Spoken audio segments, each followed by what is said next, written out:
She buried my contamination reports and called me Chicken Little. I mailed copies to the EPA before I cleaned out my desk.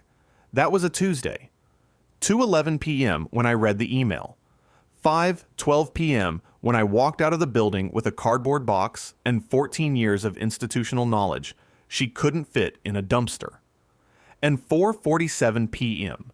during my lunch break, before any of that, when I stood at the self-serve kiosk at the Noland Road Post Office in Kansas City, Missouri, and watched a box containing 1,400 pages of evidence drop through the registered mail slot. 3 copies. EPA Criminal Investigation Division, Washington, D.C., the Attorney General of Missouri, the Attorney General of Louisiana, the Attorney General of Texas, the Attorney General of Indiana. Certified return receipt on everyone. I looked at my watch when the last box went through. Casio G-Shock DW5600. Black, scratched face. Same one I strapped on the week I reported to Fort Leonard Wood for CBRN training in 2002. The rubber band's been replaced twice. The watch itself has never been wrong about anything. It read 4:47 p.m. I stood there for about 3 seconds. Then I walked to my truck and put it in drive. My name is Mac Ryerson. I'm 48 years old. 14 years at Garrison Chemical Corp., a $4.1 billion industrial chemical manufacturer with 7 plants spread across 4 states. My title was Director of Environmental Compliance. My actual job was being the only person in a company of 6,200 employees who understood what the ground underneath those plants was trying to say. Before Garrison, I was U.S. Army, 11 years, MOS, 74D, chemical, biological, radiological, and nuclear specialist. If you don't know what that means, I'll put it simply. The Army trained me to identify, handle, and survive the kind of contamination that kills people who don't know it's there. I did my training at Fort Leonard Wood, Missouri, the Army's CBRN hub, and deployed to Kuwait in support of chemical weapons disposal operations. I left the service as a Sergeant First Class, E7. I wore a MOPP suit for a living. When I describe what hexavalent chromium does to a municipal water supply, I use the same tone a surgeon uses to describe what a tumor looks like on imaging. No drama, just information. The information is worse than drama. That's the thing people don't understand. Hexavalent chromium, CR6, is a known carcinogen. It dissolves into groundwater from improperly stored industrial waste. It is colorless. It is odorless. The people drinking it have no way of knowing unless someone tests for it, documents the results honestly, and reports them to the agencies that exist specifically to prevent this. That process has a name. It's called environmental compliance. And at Garrison Chemical, that process was me. Not a department, not a team. Me. One man, one desk, one departmental budget line, and a filing system I built from a shared spreadsheet the year I was hired. After the Army, I earned my BS in environmental science at the University of Missouri-Rolla, now Missouri S&T, on the GI Bill. Finished the degree while I was already working at Garrison. I joined as a compliance analyst in 2010 and spent the next 14 years building the environmental monitoring infrastructure for every plant the company operated. 7 facilities. 4 state regulatory frameworks. Each state has different reporting requirements, different testing cadences, different thresholds for action. I built the compliance calendar. I built the monitoring protocols. I built the cross-referencing system that let one person track soil samples, groundwater tests, and emissions data across the entire operation without missing a deadline or a decimal point. I did this alone, not because I wanted to, because Leonard Pratt, the founder, the CEO, 61 years old, never approved a second headcount for my department. Every year, I submitted the budget request. Every year, it came back with one line item, my salary. So I made it work. The way you make things work when you've spent 11 years in the Army and you understand that complaining about resources doesn't change the mission. What it cost me was simple. It cost me everything that wasn't the job. My daughter Claire is 16, junior at Westwood High School in Kansas City. Varsity debate team, ranked third in the state at the regional level. She's the kind of kid who argues for sport and wins, and I'd like to take credit for that. But the truth is, she gets it from her mother. Her mother is Diane. We divorced 6 years ago. Diane remarried 3 years back. A good guy, a high school teacher like her, and I have no quarrel with any of it. The marriage didn't end because either of us was wrong. It ended because I was never home. I was at the Shreveport plant. I was at the Beaumont plant.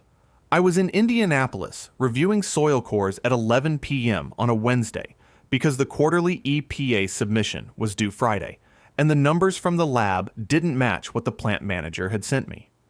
The night that broke it, and there's always one specific night if you're honest about it, was 2 years ago. Claire made the final round of the regional debate semifinals, third in the state. She was 16 and standing at a podium making arguments that grown attorneys would envy, and I was sitting in a hotel parking lot in Beaumont, Texas, watching a shaky phone video her mother sent me because the emergency compliance inspection at the Texas plant couldn't wait. I still have that video saved on my phone. I've watched it 11 times. She doesn't know that. I have Claire every other weekend. I attend every debate tournament I can make. But the ones I missed, those don't come back. The job took what the marriage couldn't absorb, and what was left over, it took from her. So understand, when I tell you what I found in the data and what I did about it, I need you to know that I didn't do it lightly. I knew what documenting 3 years of systematic environmental violations would cost me. I knew it might cost me the job. I knew it might cost me the only career I had left. I did it because I spent 11 years in the chemical corps learning what happens to the people downstream when someone decides that honesty is too expensive. 90,000 people were drinking from groundwater supplies downstream of Garrison Chemicals plants. 3 of those facilities were leaching hexavalent chromium into the soil at concentrations that exceeded RCRA action levels by a factor I won't state here, because the number would sound like I was exaggerating, and I don't exaggerate. The plant managers knew. They submitted falsified monitoring data to the EPA. They substituted clean sample results for contaminated ones and sent them in on Garrison letterhead. I found the discrepancies because I was the one person who had access to the original lab results and the submitted federal reports, side by side, on the same desk, in the same filing system I built. 3 years. I documented everything. Every soil sample comparison. Every altered report. Every internal email where a plant manager acknowledged the real numbers and then submitted different ones. I timestamped photographs. I annotated the data in a way that only someone who'd handled live chemical agents in a combat zone could. Not because I was showing off, but because the annotation layer is what turns evidence into a case. Without it, you have 1,400 pages of numbers. With it, you have an indictment. I went up to the roof twice during those 3 years. Garrison's corporate headquarters is 7 stories. Gravel surface, HVAC units, a view of the Missouri River bend to the north. I had the only non-maintenance key, compliance officer access, which they issued me in 2012 and never thought about again. Nobody else ever went up there. I'd use it to review plant data in quiet, away from the open plan noise. The first time I went up during the documentation period was after the Shreveport plant's falsified report came back. I stood at the north edge and looked at the river and did the math again. I wasn't wrong. The second time was after Fiona buried my Q3 summary findings. Same spot, same math. Still not wrong. Fiona Pratt arrived at Garrison Chemical about 22 months before she fired me. She was 29 years old, Harvard MBA.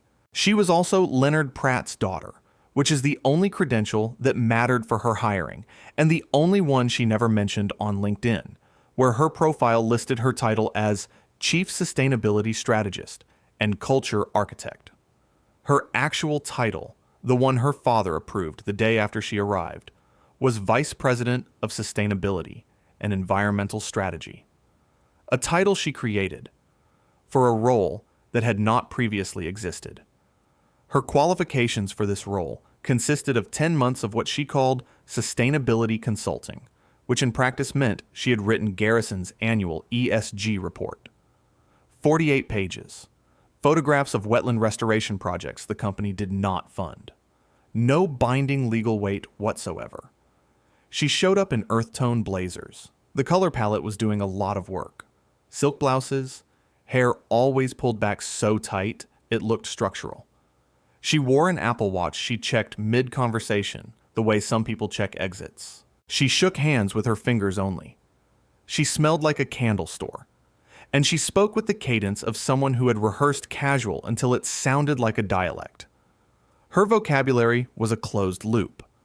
Regulatory anxiety, risk communication strategy, stakeholder optics, ESG narrative alignment, impact roadmap, proactive transparency posture, calibrated disclosure. She used these phrases the way a priest uses liturgy. Repetition standing in for meaning.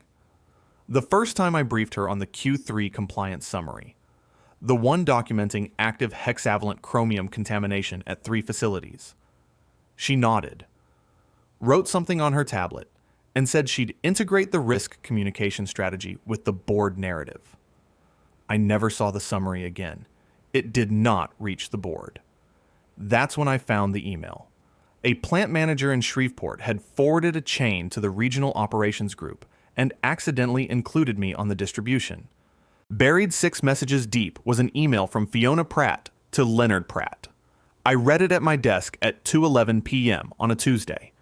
It said, "The regulatory anxiety Ryerson manufactures has never once resulted in an actual agency action. He's our in-house Chicken Little. The board doesn't need to see his Q3 hysteria." Chicken Little. I read it twice. I saved it. It went into the evidence file. 6 weeks later, she fired me. Late October, 5:12 p.m. The sun was already below the building line. Long shadows going copper across the parking lot.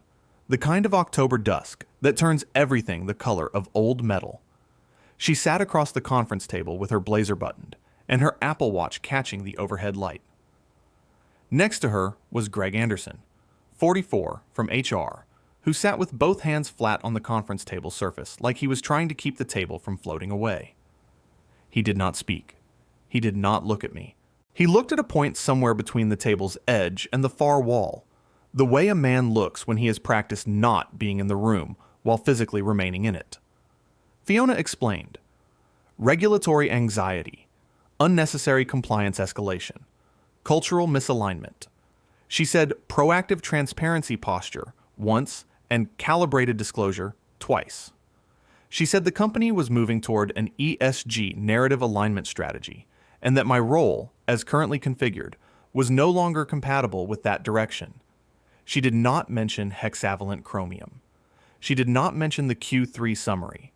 She did not mention the 90,000 people drinking water downstream of 3 plants she had never visited. I looked at her for about 2 seconds. I understand. I'll have my desk cleared by end of day. I took my G-Shock off my wrist and put it in my jacket pocket. First time in 6 years. So it wouldn't catch on the cardboard box. I packed 14 years into a file box in 9 minutes. In the elevator, I put the watch back on. The band settled into the groove it had worn on my wrist since 2002. By the time I walked through the lobby doors with the box under my arm, it was effectively dark. That evening, I drove to the Nolan Road post office. I've already told you about the box. I've already told you about the kiosk and the slot and the watch reading 447.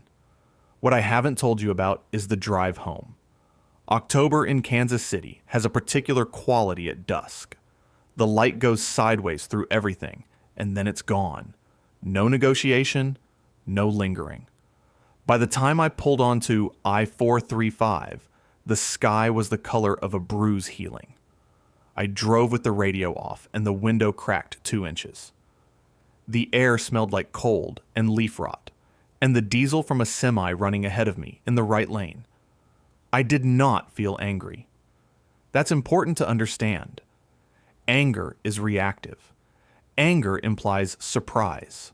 I had been watching Garrison Chemical poison groundwater for 3 years, while the CEO's daughter called it a narrative alignment problem. I had run the math on the roof twice, and both times the math held. I had been mailing myself backup copies of documentation to a P.O. box for 11 months.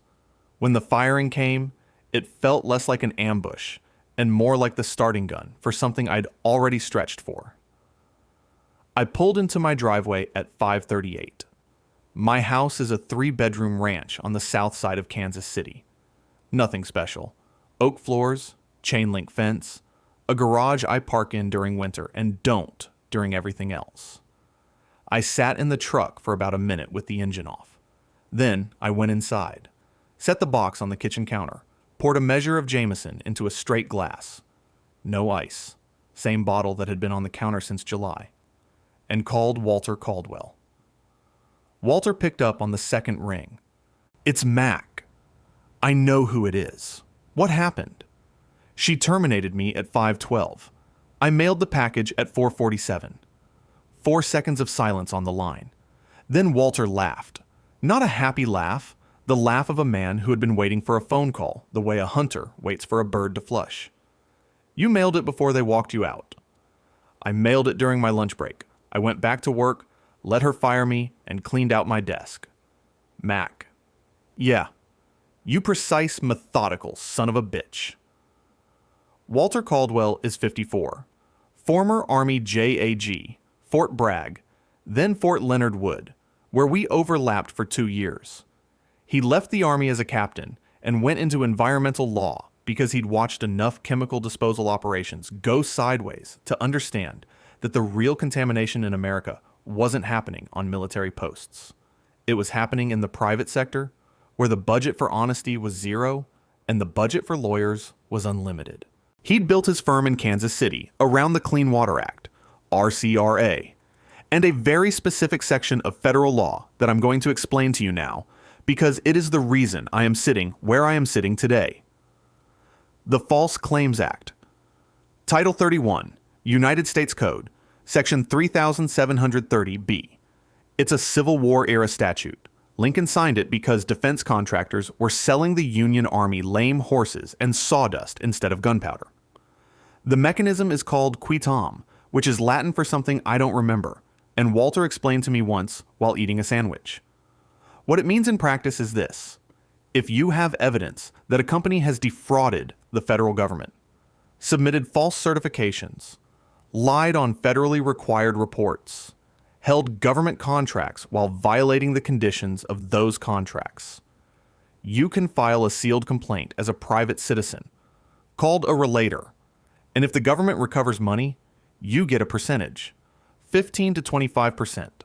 Standard range. Garrison Chemical held federal contracts. Those contracts required environmental compliance certifications. Garrison submitted those certifications to federal agencies, while 3 of its plants were leaching hexavalent chromium into groundwater at concentrations that would make a toxicologist's hands shake. Every certification was a lie. Every lie was a false claim. Walter filed the sealed quitam complaint at the U.S. District Court for the Western District of Missouri within the week. Same week, he confirmed that EPA Criminal Investigation Division had received the package in Washington and opened it. "Brother," Walter said the evening he filed, sitting across from me in his conference room with the complaint stamped and a yellow legal pad full of notes between us. "You don't just have a case. You have an indictment waiting for a signature." I nodded. I finished my coffee. We went back to work. If you've ever been the person in the room who knows what's actually happening, while everybody above you is pretending the numbers say something they don't, hit that like button and subscribe.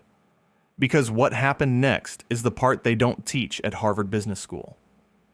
That was the last conversation I had about Garrison Chemical with anyone except Walter for 21 days. I didn't call Garrison. I didn't post anything. I didn't send a letter. Didn't send an email. Didn't reach out to any former colleague. My phone stayed in my pocket. My mouth stayed shut. My mornings went to Walter's office, where we prepared deposition materials and organized the evidence chronology. My afternoons I spent at home, reading industry news on my laptop at the kitchen table with the overhead light on, and the house quiet around me. Sandra Reed showed up at my front door at 7:40 the evening of the firing. Sandra is 41, senior analytical chemist at Garrison's Kansas City lab. 8 years at the company. She reports to plant operations, not to me, never reported to me. But we'd worked alongside each other on soil and groundwater sample analysis for years. She knew the numbers because she ran the original tests. She'd known they were being manipulated.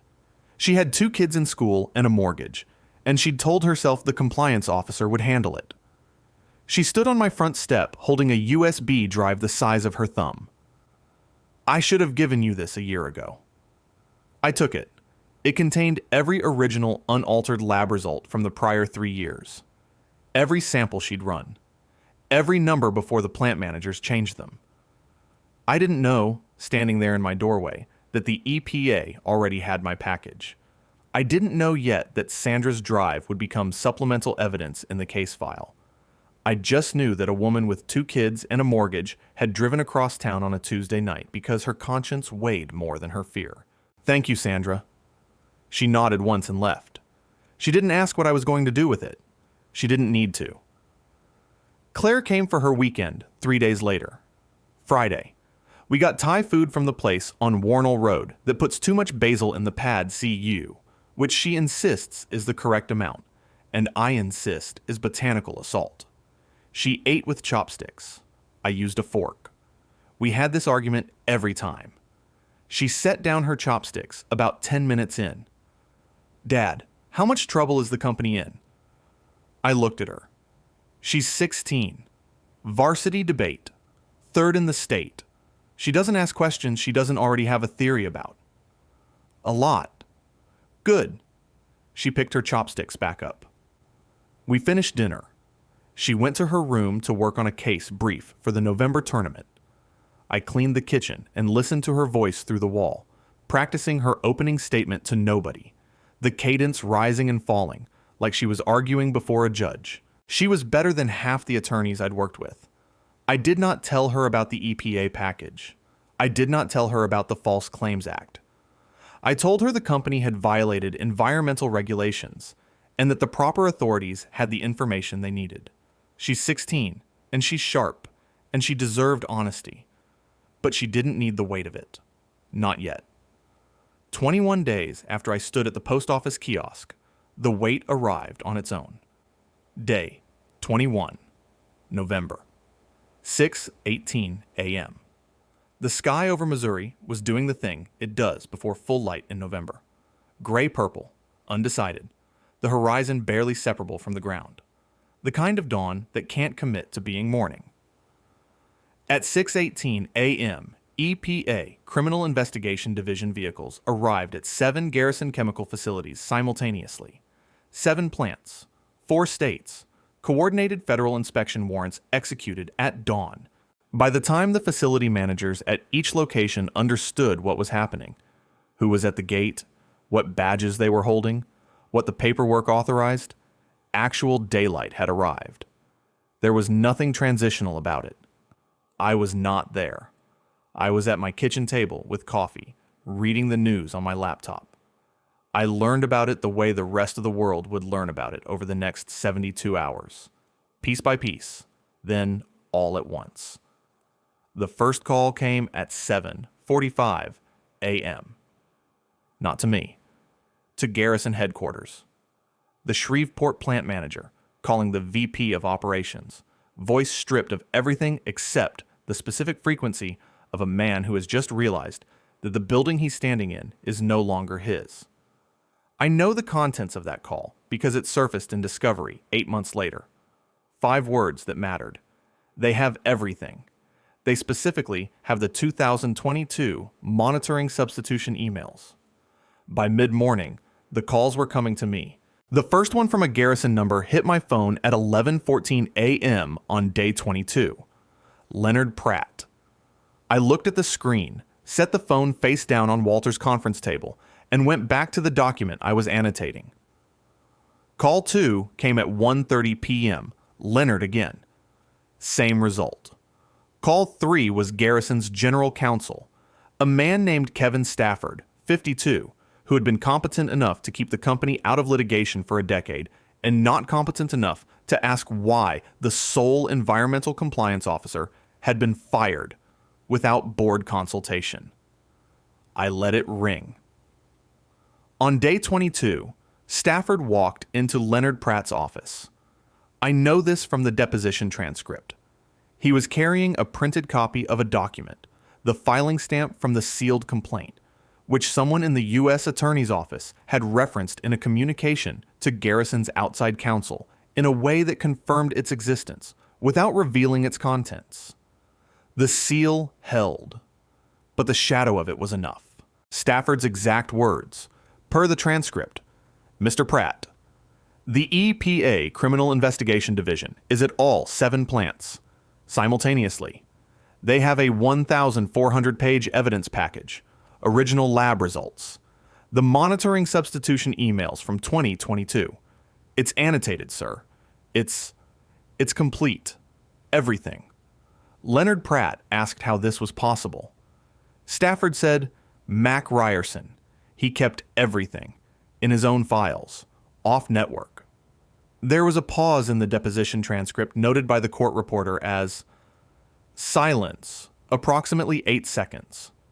Then Leonard asked, how long has he had this? Stafford, based on the annotation dates, 3 years. At minimum, 3 years. The same 3 years Fiona had been calling my findings, regulatory anxiety. The same 3 years she'd been burying quarterly summaries and writing ESG reports with photographs of wetlands nobody at Garrison had ever visited. The same 3 years the man in front of Stafford had been signing off on monitoring reports he knew were false because his daughter told him the sky wasn't falling. Chicken Little. Day 24. Garrison's outside counsel, a white shoe firm out of St. Louis, called Walter Caldwell directly. Walter confirmed, in the professionally neutral tone he reserves for moments he's been anticipating for years, that he represented Mac Ryerson in a federal False Claims Act matter. The attorney on the other end of the line went quiet for 4 seconds. Walter told me later he could hear the man breathing. Day 28. EPA issued emergency orders shutting down 5 of Garrison's 7 plants. The 2 that remained operational were the Indianapolis facility and a small specialty plant in Evansville that had passed every inspection because it was the one plant where the manager had actually listened to my protocols. The stock was at $43.70 the morning I was fired. Within 30 days of the inspections going public, it had dropped 53%. Trading volume was 6 times normal. The financial press hadn't even run the full story yet. Just the EPA press release and the emergency orders. The market didn't need the full story. The market could do the math. Fiona's LinkedIn article was still live. Tough decisions in service of bold futures. Posted the afternoon she fired me. Someone in an environmental compliance industry forum screenshotted it side by side with the EPA emergency order, and it started circulating on day 29. I didn't look at it. Walter showed it to me. I nodded and went back to the deposition prep binder. By day 35, the financial press had the story. All of it. The falsified monitoring reports. The hexavalent chromium concentrations. The 90,000 residents on affected groundwater. The 3-year documentation period. The fact that the company's sole environmental compliance officer had been fired for what his supervisor's daughter called regulatory anxiety, and that 6 hours later, the EPA had received the most complete industrial contamination evidence file in the agency's recent enforcement history. They didn't have my name yet. The QUI Tom complaint was still sealed, but they had the shape of it, and the shape was damning.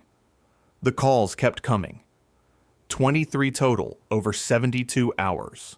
Leonard Pratt, Kevin Stafford. 2 numbers I didn't recognize. Board members, probably. People whose names I'd seen on letterhead for a decade, and who had never once asked me a question about the ground underneath their plants. Call 18 came at 8:22 p.m. on a Thursday. Walter and I were eating takeout in his conference room. Barbecue from a place on Southwest Boulevard that wraps everything in butcher paper. The G-Shock on my wrist read 8:22. The phone buzzed on the table. Leonard Pratt. I looked at the screen for about a second. I set it face down, picked up my fork, took a bite of brisket. Walter didn't say anything. He didn't need to. We'd been doing this for 3 weeks. The quiet work, the filing, the preparation, the absolute silence toward the company that had decided its in-house Chicken Little wasn't worth listening to. The sky was falling. I just wasn't the one it was falling on. The EPA held the press conference on day 30. A Tuesday, 10 a.m. Eastern. I watched it on Walter's laptop in his conference room. Same room where we'd been eating barbecue and ignoring phone calls for 9 days. The laptop was angled so we could both see it. Walter sat to my left with a legal pad, making notes out of habit. He'd been anticipating every word before the spokesperson said it, but his hand kept moving because that's what JAG officers do. They write things down. I was drinking black coffee from a paper cup, not Jameson. It was 10 a.m. and I was working. The EPA's Assistant Administrator for Enforcement and Compliance Assurance stood at a podium with the agency seal behind her and read a prepared statement. Hexavalent chromium contamination confirmed at 3 Garrison chemical facilities, Shreveport, Louisiana, Beaumont, Texas, and Terre Haute, Indiana. Concentrations exceeding RCRA action levels in groundwater samples at all 3 sites. Emergency orders issued for 5 of 7 plants pending comprehensive environmental assessment. Criminal referral to the Department of Justice. Environmental Crimes Section for falsification of federal monitoring reports submitted under the Clean Water Act and the Resource Conservation and Recovery Act. She said 90,000 residents without inflection. She said systematic falsification the same way. She said criminal referral, and the camera cut to the press corps, and 3 reporters were already typing. Then the camera panned right, and for about 4 seconds, the Garrison Chemical Corporate Headquarters building was visible behind a reporter doing a stand-up. 7 stories. The same building where I'd spent 14 years. The same roof I'd stood on twice, looking at the river, doing the math. I watched those 4 seconds. Then I closed the laptop. I set my coffee down on the table. I picked up my pen. I went back to the deposition prep document I'd been annotating before the press conference started. Walter looked at me over his legal pad. "You all right?" Page 43 has a date transposition. The Shreveport sample from March 19th is listed as March 9th. He looked at me for another second. Then he picked up his pen, and we fixed the date. The G-Shock on my wrist read 10:14 a.m. That was the climax. Not a boardroom. Not a confrontation. Not a speech. A man drinking black coffee in his lawyer's office, watching the federal government confirm what he'd known for 3 years, and then going back to work, because the work wasn't done. The work is never done when you're the kind of person who does it right. What followed was not dramatic. It was procedural, the way justice usually is. Slow, specific, documented, and merciless. Leonard Pratt was named personally in the DOJ criminal referral within 6 weeks of the inspections. The evidence trail was clean enough to read like a manual. His signature on quarterly compliance certifications he knew were false. His email approvals of monitoring report submissions that plant managers had flagged internally as substituted data, and a single devastating email from Fiona Pratt, the one calling me Chicken Little, that his lawyers would later argue he never read, and that prosecutors would demonstrate through metadata analysis he had opened and replied to within 4 minutes. He resigned as CEO under criminal indictment.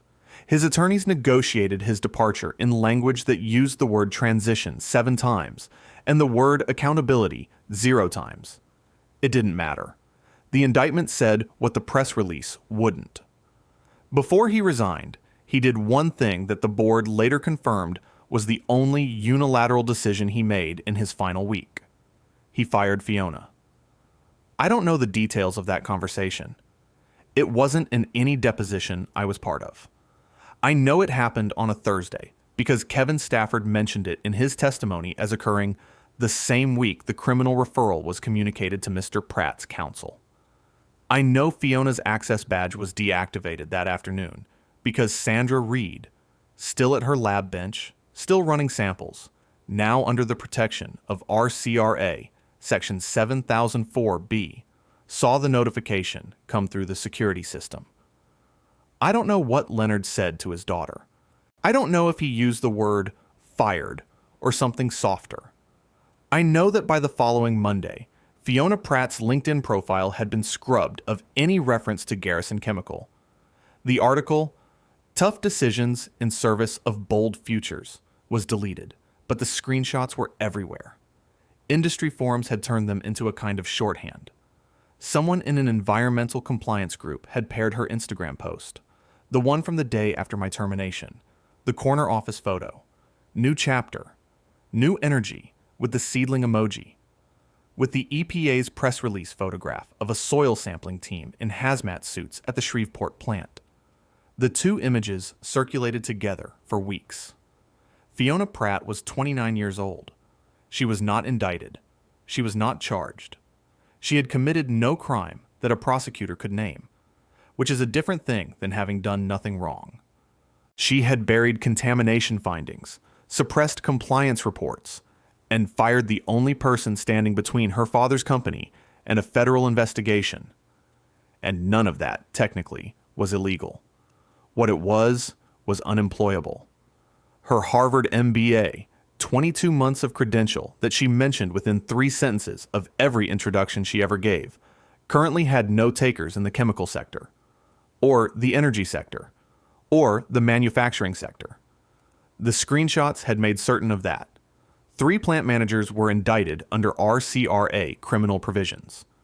2 at the facilities with confirmed contamination, Shreveport and Terre Haute, and 1 at Beaumont, where the hexavalent chromium levels were lower, but the falsification pattern was identical. Each faced up to 15 years. Their attorneys filed motions.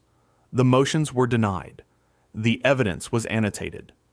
Garrison Chemical settled with the EPA and the Department of Justice 8 months after the filing. The combined penalty, Clean Water Act violations, RCRA violations, and False Claims Act recovery, totaled $380 million. 5 plants remained under a court-appointed compliance monitor. 2 were sold to competitors at distressed valuations, the kind of sale where the buyer names a number and the seller doesn't negotiate because they can't afford to. The remaining remediation liability was estimated at over $200 million beyond the settlement, a number that would grow as soil sampling continued over the next decade. Garrison's revenue dropped 61% in the fiscal year following the shutdown orders. The stock, which had traded at $43.70 the morning Fiona told me I was creating unnecessary regulatory anxiety, closed the year at $11.20. The court-appointed compliance monitor filed his preliminary report 4 months after the settlement. One paragraph stayed with me. I read it in Walter's office on a Tuesday morning. A different Tuesday, a different season, a different version of everything. The prior director of environmental compliance appears to have been the sole repository of operational compliance methodology across all facilities. No succession documentation was maintained. Garrison's interim compliance team, a consulting firm billing $40,000 a week, spent 4 months trying to reconstruct the monitoring protocols I'd built over 14 years. The documentation existed. The filing system existed. What didn't exist was the institutional memory of why certain decisions were made, when edge cases had been observed, how the 7-plant calendar was sequenced to avoid bottlenecks during overlapping state reporting periods. That knowledge didn't live in a binder. It lived in me. And I was gone. Sandra Reed kept her job. She cooperated fully with investigators, provided testimony, and was retained by the court-appointed monitor as the primary analytical chemist.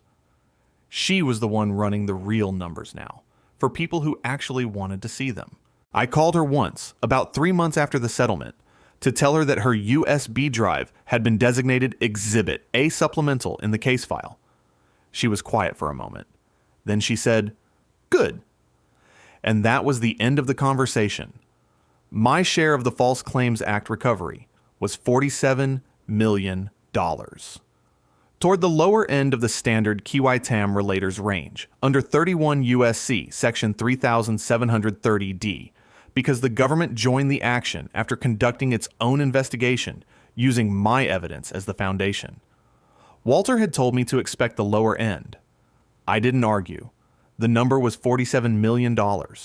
I had been making $142,000 a year. Douglas Whitfield called me on day 4 of the inspections. He was the one call I answered that wasn't from Walter. Whitfield is 61, CEO of Viridian Chemical Solutions, mid-sized specialty chemical manufacturer out of St. Louis, $1.7 billion in annual revenue, 4 plants, all in compliance. I'd met him at an industry conference in 2018. He handed me a business card and said, "If you ever want to work somewhere that actually means it." I put the card in my desk drawer and didn't think about it for 6 years. Until day 4, when his number showed up on my screen between Leonard Pratt's 3rd call and Kevin Stafford's 2nd. "Mac, it's Douglas Whitfield. I'm watching the news." I figured. "You available for a conversation?" "I am." 6 weeks later, I signed with Viridian, Chief Environmental Officer, real departmental authority, staff, budget, direct board reporting access. 5-year compensation package worth $31 million, structured across base salary, performance bonus, and equity. When I asked Whitfield why the terms were what they were, he looked at me across his desk in St. Louis the way a man looks at something he's been trying to acquire for a long time. Because the man who just brought down a $4 billion chemical company for cheating on groundwater tests is worth more to me than most things I own. I didn't have a response to that. I signed the contract. Walter reviewed it first. There were no hidden clauses. There didn't need to be. Total personal outcome, when the settlement cleared and the compensation package was finalized, north of $78 million. For a man who had been making $142,000 a year and eating Thai food with his daughter every other Friday. Claire turned 17 during the litigation period. She won her next debate tournament, the November one she'd been practicing for through the wall that Friday night at my house. I was in the audience, phone off, front row. She caught my eye during her closing argument and didn't smile because she was in competition mode, but there was a flicker, just a half second where her eyes found mine and held, and I understood that she knew I was there. Not just physically, there. My first morning at Viridian Chemical Solutions was 8 months after the firing. 3rd floor, east-facing office. The door had my name on it in brushed aluminum letters. Mac Ryerson / Chief Environmental Officer. Dawn light came in flat and gold across the desk surface. The sky going pink over the St. Louis tree line. Shadows retreating west. The exact opposite direction from the October dusk when I'd walked out of Garrison into darkness. I set the G-Shock face up on the desk, not because I was going to leave it there, just to mark the moment. The scratched crystal caught the morning light and threw a small bright point onto the wall behind me. The inbox showed 847 unread emails. I opened the first one. It was from Whitfield. "Welcome. The Millbrook plant runs clean, but I want your eyes on it first." I read it, closed the laptop, looked out the east-facing window at the tree line going orange in the early light. 30 seconds, exactly. Then I opened the laptop and started at the top. A week into the job, I addressed Viridian's board of directors for the first time.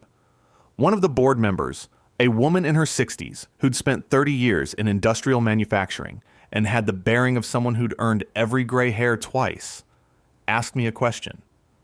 She wanted to know why I was willing to take on a chief environmental officer role after everything that had happened. Why not retire? Why not walk away? Why come back to an industry that had treated me the way it had? I looked at her for a moment. Then I looked at the rest of them. I spent 14 years documenting what the ground was trying to tell anyone willing to listen. Turns out the EPA listens. I moved on to my first compliance audit findings. Millbrook plant. The numbers were clean. I confirmed that in writing and filed the report by end of day. Some men threatened to blow the whistle. I just made sure the filing had the right address. If you